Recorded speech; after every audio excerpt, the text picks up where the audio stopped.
आइए अब हम संपाती रेखाओं के बारे में पढ़ेंगे। चलिए उदाहरण के जरिए संपाती रेखाओं के बारे में समझते हैं।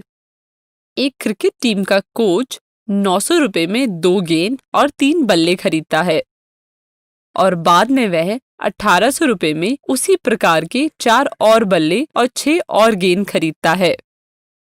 इस समीकरण को बीजगणितीय और ग्राफीय तरीके से हल कीजिए तथा बल्ले और गेंद की कीमत निकालिए।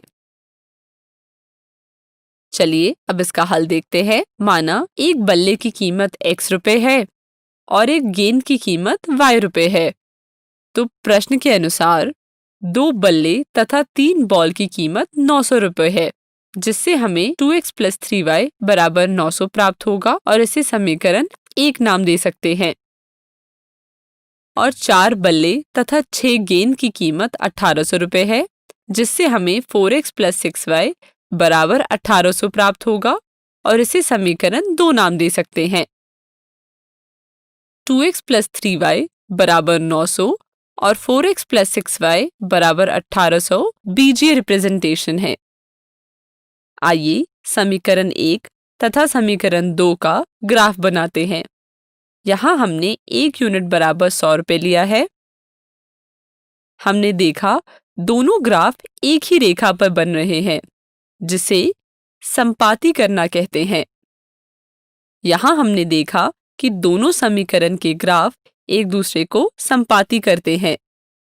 क्या आप बता सकते हैं कि दोनों रेखाएं ग्राफ पर प्रत्येक बिंदु पर संपाती क्यों हैं?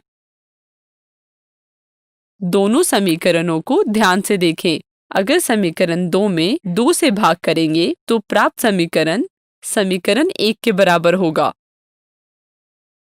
जब 2 रेखाएं L1 तथा L2 एक दूसरे को सभी बिंदुओं पे संपाती करते हैं, तो रैखिक समीकरण के युग्म के अपरिमित रूप से अनेक हल होते हैं, यानी कि अनंत हल होते हैं।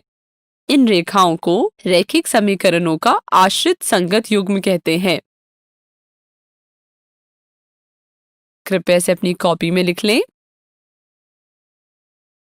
अतः हम इस निष्कर्ष पर पहुंचते हैं कि किसी भी प्लेन में दिए गए 2 रेखाओं के लिए तीनों स्थितियों में से कोई एक स्थिति ही पॉसिबल है। पहली स्थिति है कि दोनों रेखाएं एक बिंदु पर एक दूसरे को प्रतिच्छेद करेंगी। दूसरी स्थिति है कि दोनों रेखाएं एक दूसरे को कभी प्रतिच्छेद नहीं करेंगी, अर्थात दोनों रेखाएं समांतर होंगी। और तीसरी स्थिति है कि दोनों रेखाएं एक दूसरे के संपाती होगी। ध्यान दें, एक तल में दी हुई 2 रेखाओं के लिए निम्नलिखित 3 स्थितियों में से केवल एक हो सकती है। इसे अपनी कॉपी में नोट कर लें।